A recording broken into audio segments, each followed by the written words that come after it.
räägime erinevatest agregaatolekutest ja faasi ehk oleku diagrammist. Et ained saavad olla erinevates agregaatolekutes, näiteks vedelik, gaas, tahkis ja ka on olemas plasma.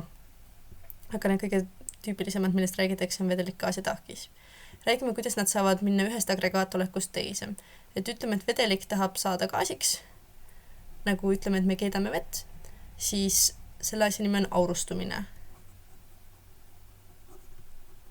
Ja selleks, et see vedelik saaks üldse gaasiks minna, on tal vaja rohkem energiat, sellepärast, et kui meil on näiteks pott veega ja siin on vesi sees, siis selleks, et need osakesed hakkaksid niimoodi ringi lendama, et neil oleks rohkem, et neil oleks, nad saaksid rohkem ringi lennata, neil on vaja energiat juurde. Et selleks, et gaasilises olekus neil on rohkem energiat, siis nad saavad ringi rohkem lennata. Nii et selleks on vaja talle anda energiat, nii et vajab energiat. Nii, aga kui gaas tahab saada vedelikuks, siis selle nimi on kondenseerumine.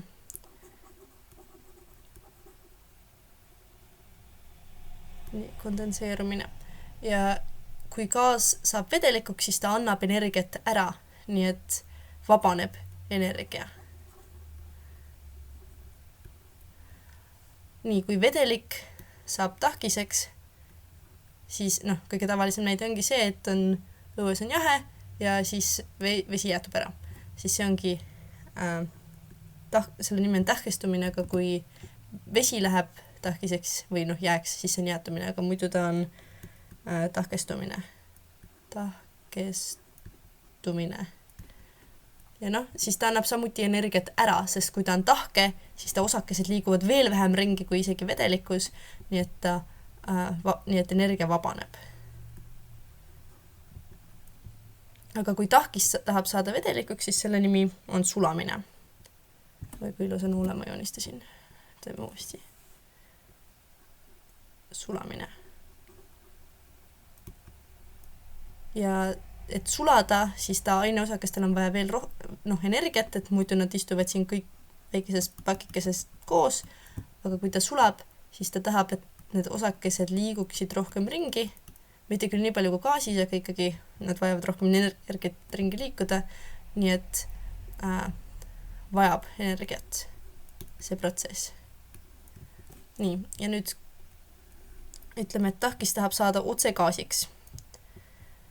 Siis selle asja nimi on sublimeerumine.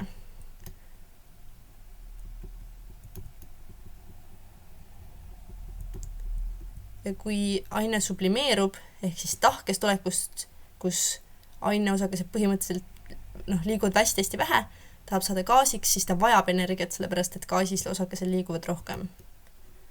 Vajab energiat. Ja vastupidi, kui gaasist tahab saada mingi asi tahkiseks, siis selle asja nimi on härmatumine. Ja siin vabaneb energia. Nii. Ja need on erinevad aineolekud. Ja üldiselt me teame, et näiteks veel on hästi lihtne, et vedelik 100 kraadi juures hakkab keema ja siis ta hakkab aurustuma ja et kui ta on parasjagu gaas ja siis kui ta on näiteks vedelvesi ja ta hakkab jäätuma, siis see on ka, et 0 kraadi juures see toimub. Aga tegelikult see ei ole nii lihtne, sellepärast, et näiteks aurustumine toimub igal temperatuuril ja kuidas see töötab, ongi umbes see, et ütleme, et siin on pott vett ja siin on veeosakesed sees, H2O, siis siin keskel need ained siiski liiguvad või need osakesed liiguvad mingil määral ja siis nad müksivad neid kõige ülemisi aineosakesi. Ja neil aineosakestel, nad on suhteliselt vabalt siin, nad saavad selle energiat ja siis nad liiguvad niimoodi välja. Et isegi -kraadidega on võimalik näiteks, et aineosakesed hakkavad aurustuma. Näiteks saab pesu kuivatada tegelikult ka siis, kui õues ei ole väga soe. Ja siis nad müksavadki üksteist niimoodi välja. Ja keemine on lihtsalt see, et kui see aurustumine toimub terve aine ulatuses, mitte ainult siit näiteks pinna peal. Samuti, kui ütleme, et keegi käib jões ujumas ja siis ta tuleb välja, siis tal on jahe. Ja miks tal on jahe on see, et ta sai niiskeks või ta sai märjaks ja tema keha peal on vesi ja see vesi hakkab aurustuma.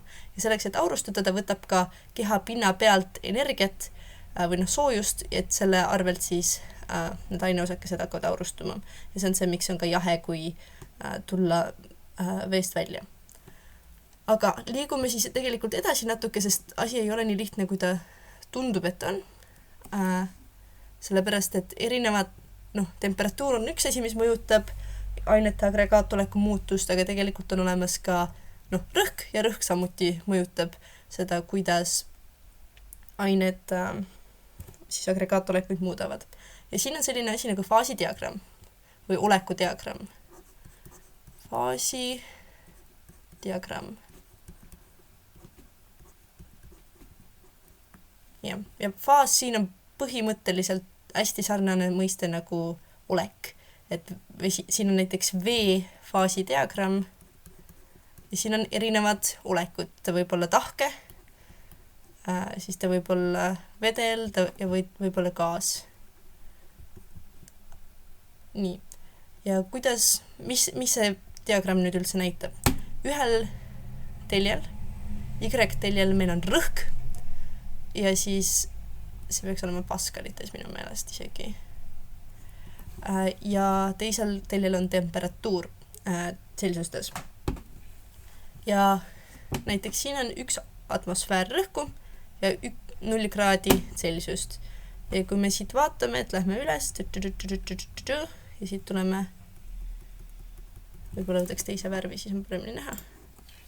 Jah, et kui ühelt poolt tuleme siit ülesse,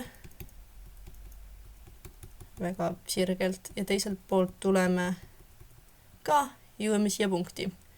Ja siit me saame vaadata, et mis toimub. 1 atmosfääri 0 kraadi juures oleme sattunud sellisele teljele. Ja siin ühel pool me näeme, et on jää ja teisel pool on vedelvesi.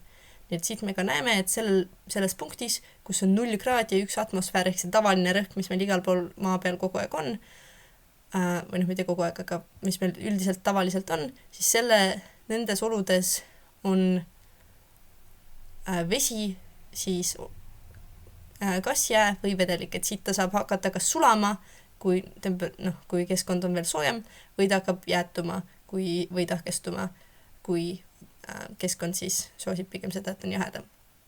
Aga võib ka näiteks vaadata, et siin on 100 kraadid Celsiust ja siis minna siit 1 atmosfääri pealt edasi. Ma loodan, et see on mul täpselt joonistatud, see mul natuke läheb viltu. Ja siis jõuame umbes kuskile siia. Ja siin me vaatame, et ühel pool on vedelvesi, teisel pool on veeaur. Nii et see siis tähendab seda, et siit ta võib kas hakata keema, ehk siis terve aine ulatuses aurustuma, või ta võib siis hakata kondenseeruma, ehk siis gaasist veeks tagasi minema, olenevalt sellest, et mis on keskkond.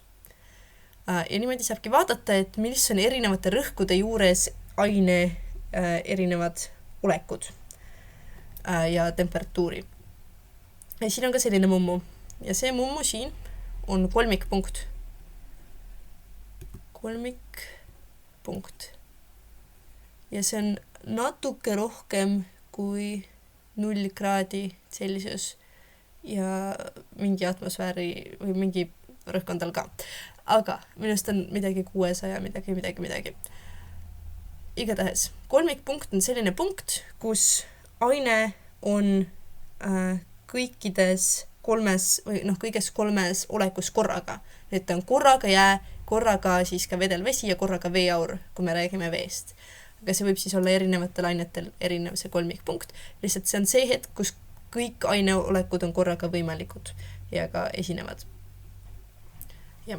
Ja siit, kui me lähme veel edasi, siis siin on selline veel üks mummu ja see on kriitiline punkt.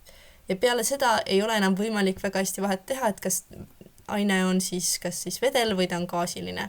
Et siit edasi, ükskõik mis punkti võtta, ta võib olla vedel või gaasiline, et me väga hästi ei saa määrata, mis olekus ta parasjagu on. Ja faasidiagrammid on erinevatel ainetel erinevad, see on V-faasidiagramm, aga näiteks süsihappegaasi faasidiagramm näeb täiesti teistsugune välja, sest tal need temperatuurid, millal miski on tahke, millal ta on vedel, millal ta on üldse gaasiline, need olekud sõltuvad siis rõhust ja temperatuurist ka erinevatel ainetel. Ja see on siis, kuidas enam-vähem aineolekud ja faasidiagrammid töötavad ja välja näevad.